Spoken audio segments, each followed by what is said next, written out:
सत्संग खतरनाक हो सकता है। हम एक दूसरे में बह रहे हैं, जाने हम न जाने हम। वैज्ञानिक कहते हैं कि जब तुम किसी की तरफ बहुत प्रेम से देखते हो तो तुम्हारे भीतर से एक ऊर्जा उसकी तरफ बहती है। अब इस ऊर्जा को नापने के भी उपाय हैं। तुम्हारी तरफ से एक विशिष्ट ऊष्मा, गर्मी उसकी तरफ प्रवाहित होती है, ठीक वैसे ही जैसे विद्युत के प्रवाह होते हैं, ठीक वैसे ही विद्युत धारा तुम्हारी तरफ से उसकी तरफ बहने लगती है। इसलिए अगर तुम्हें कोई प्रेम से देखे तो अपनी प्रेम की आंख को छिपा नहीं सकता, तुम पहचान ही लोगे।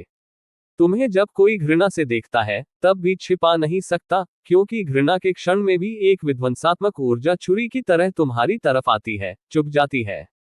प्रेम तुम्हें खिला जाता है, घृणा तुम्हें मार जाती है। घृणा में एक जहर है, प्रेम में एक अमृत है। रूस में एक महिला है, उस पर बड़े वैज्ञानिक प्रयोग हुए हैं। वह सिर्फ किसी वस्तु पर ध्यान करके उसे चला देती है।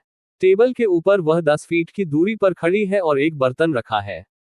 वह 5 मिनट तक उस पर ध्यान करती रहेगी, उसकी आंखें उस पर एकजुट जम जाएंगी और बर्तन कंपने लगेगा। और वह अगर कहेगी कि बाएं चलो तो बर्तन बाएं सरकने लगेगा, दाएं चलो तो बर्तन दाएं सरकने लगेगा। इस पर बहुत अध्ययन हुआ है कि मामला क्या है। लेकिन एक और आश्चर्य की घटना पता चली कि अगर वह 5 मिनट ये प्रयोग करे तो उसका आधा किलो वजन कम हो जाता है। तो ऊर्जा निश्चित ही प्रवाहित हुई। उसने ऊर्जा खोई। 5 मिनट के प्रयोग में उसने काफी जोर से ऊर्जा को फेंका। उसी ऊर्जा के धक्के में बर्तन हटने लगा, सरकने लगा, बंध गया। हम एक दूसरे में बह रहे हैं, जाने हम न जाने हम। तुमने ये भी देखा होगा कि कुछ व्यक्ति ऐसे होते हैं जिनके पास तुम्हें बहाव मालूम होगा, जैसे तुम किसी नदी की धारा में पड़ गए जो बह रही है। उनके साथ तुम रहोगे तो ताजगी मालूम होगी। उनके साथ तुम रहोगे तो एक प्रवाह है, गति मालूम होगी।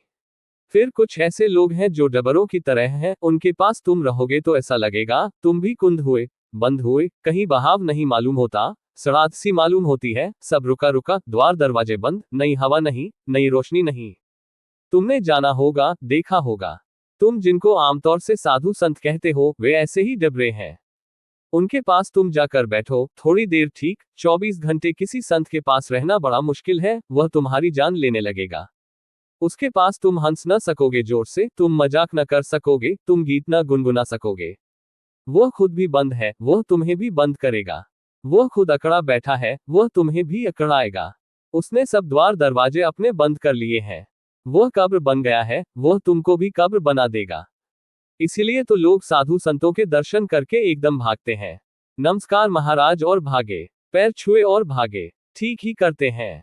किसी आंतरिक अनुभूति के बल ऐसा करते हैं। पूजा कर लेते हैं, सत्संग नहीं करते। सत्संग खतरनाक हो सकता है।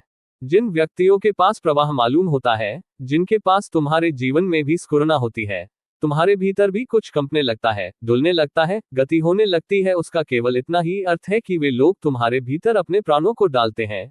वे तुम्हें कुछ देने को तत्पर हैं, कंजूस नहीं है, कृपण नहीं है। और जो तुम्हारे भीतर कुछ डालता है वह तुम्हें भी तत्पर करता है कि तुम भी दो। तुम्हारे भीतर भी प्रतिध्वनि उठती है, संवेदन उठता है।